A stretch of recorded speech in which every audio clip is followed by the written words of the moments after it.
Terraplanismo. O que diz a Bíblia? Uma ideia esdrúxula está ocorrendo nos dias de hoje, se bem que já tem algum tempo, de que a Terra seria plana.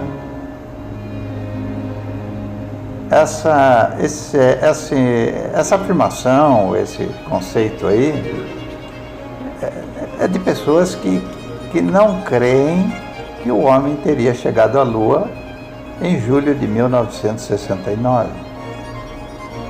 Que os Estados Unidos encenaram isso num local deserto lá dos Estados Unidos, filmaram e mandaram para o mundo, enganaram todo mundo.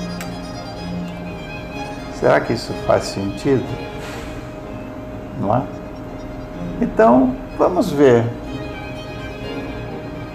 Vamos imaginar que... Bom, primeiro vamos reportar um pouco a corrida espacial que aconteceu na final da década de 50 e começo da década de 60. Na década de 50, em 57, a União Soviética colocou uma cadela dentro de uma cápsula e mandou para o espaço. Cadela chamada Laika, em 1957. Portanto, a União Soviética tinha foguetes poderosos com escape suficiente para sair da gravidade e para satelizar. A Rússia, no final da 45, entrou primeiro em Berlim e levou alguns cientistas alemães, dentre aqueles que ajudaram na fabricação da bomba V2, que foi o modelo inicial para a construção de foguetes, tanto dos Estados Unidos quanto da União Soviética. O americano, quando chega um pouco mais tarde lá em Berlim, o Wernher von Braun, cientista, ele foi para os Estados Unidos e ele acabou sendo uma figura importante lá no projeto Apollo, que levou o homem à Lua. Bom, em 1957, então, o primeiro veículo lançado, a cápsula lançada pela União Soviética, estava contendo no seu interior a cadela chamada Laika. Ainda em 57, a Rússia lançou um satélite muito rudimentar, fazendo bip-bip ao redor da Terra, enquanto os foguetes americanos explodiam nas suas bases. A Rússia, então, vencia galhardamente a corrida espacial logo nos seus primórdios. Somente em 1958 que os Estados Unidos conseguiram colocar em órbita um satélite já mais sofisticado do que os russos, o chamado Explorer. E quando então, em 62, o Kennedy lançou o desafio de que até o final daquela década os Estados Unidos colocariam um homem na Lua. Então, a corrida espacial estava bastante intensa entre a União Soviética e os Estados Unidos. A linha de raciocínio é simples. Esse pessoal que diz não crer que o homem esteve na Lua, que o americano não esteve na Lua, que aquilo foi uma montagem, ora, vamos raciocinar. Se os Estados Unidos encenaram isso em qualquer deserto lá, a Rússia desmentiria com muita facilidade, porque inclusive a Rússia colocou uma nave circundando a Lua, orbitando a Lua, fotografou até o lado oculto da Lua. Ora, se os Estados Unidos tivessem encenado isso e não, de fato, não conduzido o homem, levado o homem à Lua, a União Soviética desmentiria com muita facilidade. Então, não sei, é a teoria da conspiração, uma infantilidade, sei lá, é uma coisa muito estranha. Mas vamos ver qual é o lado injusto da coisa. O lado injusto para nós criacionistas, o criacionismo científico, o lado injusto é que estão associando o terraplanismo com o criacionismo científico. Nós lemos um artigo, uma coluna do José Neumann no estado de São Paulo. O Neumann é um jornalista que escreve muito bem e, na sua ironia para fazer, na sua ironia contra o governo brasileiro aí, chamando o terraplanismo e criacionismo no mesmo cesto, na mesma condição, como se o criacionismo fosse terraplanista. Então nós vamos pegar, o que nós vamos fazer? Nós vamos estudar. Para aqueles que creem que a Bíblia é a palavra de Deus, vamos pegar os textos para ver se a Terra é plana ou redonda ou esférica. Então, nós podemos começar lá com Jó.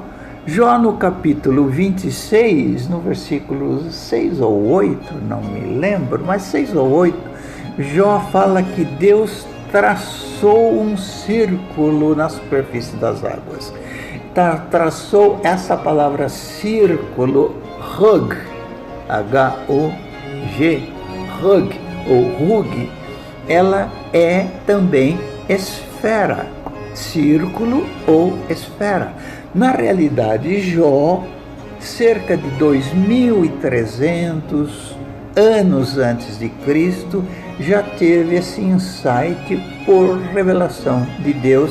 Jó, ali nesse capítulo 26, está tendo uma percepção de Gênesis capítulo 1, quando o capítulo afirma que a terra estava sem forma e vazia, e Deus começa então agora a dar a forma esférica à terra. 2.300 anos Jó teve isso. Se nós formos para os dias do profeta Isaías, um profeta que viveu profetizou cerca de 740 a 700 anos antes de Cristo. 700 anos antes de Cristo. No capítulo 40, no versículo 22, no capítulo 40, no versículo 22, Isaías faz esta afirmação, falando sobre Deus. Ele é o que está assentado sobre a redondeza da terra, sobre a esfera da terra. Então, para Jó, a terra era esférica. Para Isaías, a terra esférica. Cerca de Isaías antecedeu Hiparco ou Eratóstenes, filósofos gregos que teriam calculado o círculo da terra. Isaías antecedeu em cerca de 300 a 400, pelo menos 350 anos antes desses filósofos. É muito mais fácil nós inferirmos que judeus da dispersão que estavam ali na Grécia Antiga podem ter influenciado esses filósofos gregos. Estou falando, isso é uma inferência, porque como Isaías antecede, é mais fácil então esses filósofos terem então bebido em fontes judaicas. Agora, essa afirmação de que o terraplanismo está associado ao criacionismo é uma injustiça muito grande do Neumann, que eu vi nesse artigo dele, não é? Ele põe no mesmo cesto, ele põe o terraplanismo com o criacionismo científico, nada mais injusto. Então nós vemos que, biblicamente, a Terra é esférica, a Terra não é plana. O criacionismo científico tem cientistas. Nós temos, aliás, dentre os criacionistas científicos, nós temos lá Jeffrey Williams, que é um astronauta que até há pouco tempo ele era o campeão de saída da estação espacial. Ele é um cientista, ele é um astronauta criacionista e da Terra jovem, tá? Nós temos esse pessoal, eu não entendo como alguém no governo possa ser terraplanista no governo brasileiro. Daí o motivo da ironia dessas pessoas. A injustiça está associada ao terraplanismo ao criacionismo. Ora, é só perguntar para o ministro da Tecnologia, o Marcos Pontes, que é o nosso astronauta brasileiro que esteve na estação espacial. Perguntar para ele se ele, lá de cima, ele viu que a Terra era plana ou redonda. É uma coisa sem sentido. A injustiça está aí. Mas nós temos o que nós queremos. O motivo dessa nossa palestra é para ensinar os nossos irmãos cristãos para não se deixarem ser alvos de galhofa desse escárnio que está sendo feito, quero crer, por desconhecimento, em última instância, por má fé, associando o terraplanismo ao criacionismo científico. O criacionismo científico, ele é científico. Ele é calcado em pesquisas geofísicas, pesquisas geológicas, pesquisas cosmológicas, paleontológicas, bioquímicas. Há todo um arsenal nos institutos criacionistas que estão se desenvolvendo em velocidade espantosa, né? Muitos cientistas, aliás, os mais corajosos, estão percebendo nas suas respectivas áreas que o relato bíblico é digno de confiança, é digno de consideração. Então, para aqueles que estão, porventura, sendo alvos de chacota, de que o terraplanismo, a Bíblia não tem nada de terraplanismo, a esfera, a Terra, alguém nos perguntou, a Terra é plana? Ironicamente, eu falei, o Sol é plano, a Lua é plana, as estrelas são planas. Ora, olha para a Lua, você vai ver se ela é plana ou se ela é esférica. Para o Sol, com uma lente especial, proteja os seus olhos e olha para o Sol. Ou no fim da tarde, quando o Sol já está se pondo, aquela bola ígnea está lá na linha do horizonte. Então, para nós cristãos, não há motivo algum não nos deixarmos. Essa teoria da Terra plana é uma estultícia muito grande de pessoas que não creem na ciência, pior que estão, né? Não vamos querer também a ciência. A boa ciência, ela confirma a Bíblia. A ciência, enquanto hipótese, enquanto teoria, ela pode discordar da Bíblia. Quando você tiver fatos em mãos, jamais. A Terra é esférica. O homem foi criado por Deus. Jesus aceitou o relato da criação, tá? Jesus aceitou, não é? E o relato de Gênesis é literal. Jesus aceitou o relato de Gênesis literal, não é? Ele coloca a morte de Abel no início da fundação do mundo. Mas, enfim, vamos parando por aqui, porque muitas evidências, entrem nos institutos criacionistas, não é? Se você quiser dados científicos, métodos de cálculo de decaimento radiométrico, não é? Estão repensando, não é? O decaimento, processos de radiodatação por decaimento radiométrico, estão encontrando fortíssimas evidências de uma Terra jovem. É que não se publica porque vale a pena aceitar que a Terra tenha milhões de anos para justificar uma hipótese chamada de teoria da evolução, mas que não passa no teste. Não passa no teste de ciência, ela não satisfaz a metodologia científica. Então, a evolução biológica é uma interpretação errônea de Darwin ali nas Ilhas Galápagos. Ele viu os pássaros tentilhões em ilhas diferentes, com aspectos, alguma coisa diferente, diferenças nos bicos, né, dessas aves, e ele inferiu que estava vendo uma espécie se transformando na outra. Não. Houve cruzamento entre os tentilhões de uma ilha, tentilhão de bico curto e grosso, com tentilhão tentilhão da outra ilha de bico fino e mais longo.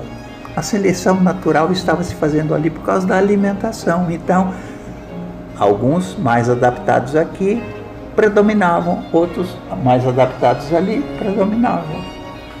Então, a teoria da evolução é uma interpretação errônea de uma observação. Ou seja, quando se cruzaram os tentilhões de ilhas diferentes, os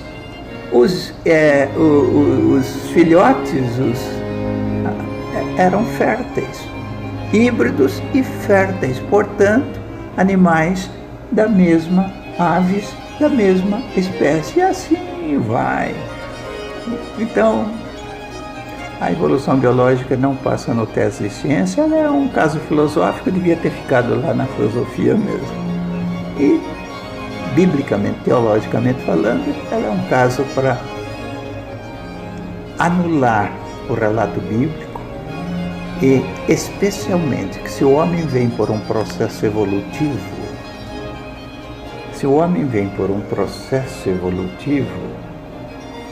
como nós conhecemos, né, da Bíblia de Jerusalém, os teólogos querendo, com medo de que a evolução fosse um fato, fizeram lá uma inferência. Na cronologia da Bíblia de Jerusalém coloca o Adão lá como Homo habilis, lá 2 milhões de anos antes de Cristo. 2 milhões de anos. Acontece que recentemente, alguns 8 anos ou menos, o Homo habilis saiu da linhagem humana. Era macaco mesmo. Quer dizer, então estão em cima de teorias de hipóteses que não se realizam, que não são reais. Então, uma ciência confirmada e uma boa interpretação bíblica, jamais vai haver discordância. Então, pessoal da Terra plana, por favor, irmãos que aceitam a Bíblia, vou citar novamente. Vai lá para Jó capítulo 26, versículo 6 ou 8. Vocês vão lá para Isaías no capítulo 40, versículo 22. A Terra é redonda, a Terra é esférica, e essa associação malévola de colocar o terraplanismo com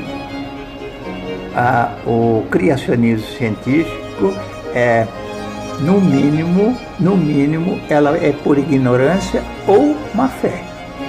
Queremos ficar com a primeira hipótese. A Bíblia continua sendo um livro de alta credibilidade, porque o próprio Senhor Jesus aceitou a inspirabilidade da Bíblia, a literalidade da Bíblia, não é?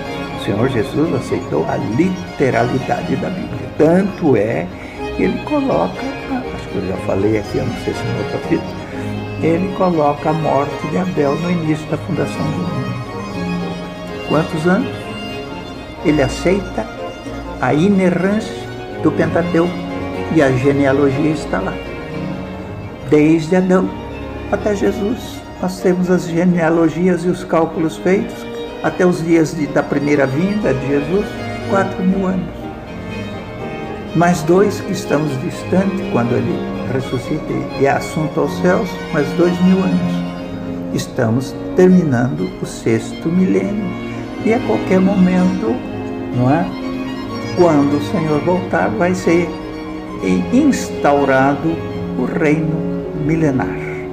No final do milênio, aí este universo todo vai ser destruído. Isaías 34, Isaías 51, 2 Pedro 3, Salmo 102, Jesus falando: passarão os céus e a terra, mas as minhas palavras não hão de passar. Nós temos todos os motivos para crer na inspirabilidade da Bíblia, na confiabilidade, e não ficarmos nos levando por falsa ciência, pseudociência, ou, no dizer do apóstolo Paulo, fábulas, que acabam sendo, em última instância, doutrinas de demônio, porque em você aceitando o processo, o Adão bíblico, o Adão da evolução, o Homo sapiens. Esse Homo sapiens é um processo evolutivo. Deus teria usado. A pergunta que a gente faria é: seria pecado evoluir? E se, já que os teólogos estão fazendo uma síntese com a Bíblia, onde entra a queda ali desse? Como eu ouvi de um pastor, de um teólogo, falando que o pecado de Adão não foi uma mordida numa fruta, foi tomar consciência da sua finitude. Nada mais errado. Jesus aceitou a queda do homem, não é? Jesus aceitou a queda do homem. Esse teólogo se deixou levar por essa fábula que se chama a evolução biológica, que Paulo chama de doutrina de demônio, chama de fábula, dando ouvidos a fábulas, doutrina de demônio. Por quê? Porque anula o sacrifício de Jesus. Ora, se o homem vem por um processo evolutivo, onde entra a queda dele? E se o homem não caiu, não há necessidade da cruz. Portanto, a morte de Jesus fica totalmente sem sentido. Ele acaba sendo um mártir e não o nosso Salvador. Querido ouvinte, você que é cristão, não se deixe levar, porque no bojo de isso faz parte. Isso sim é fake news. Essa junção, essa mistura, né? Essa síntese de terraplanismo com criacionismo, isso é fake news. Não sei se consciente ou se inconsciente. Vamos parando por aqui. Queremos crer que tenhamos esgotado esse assunto de terraplanismo, que não faz o menor sentido do ponto de vista científico e muito menos bíblico, porque a Terra é redonda mesmo, a Terra é esférica. Um abraço a todos.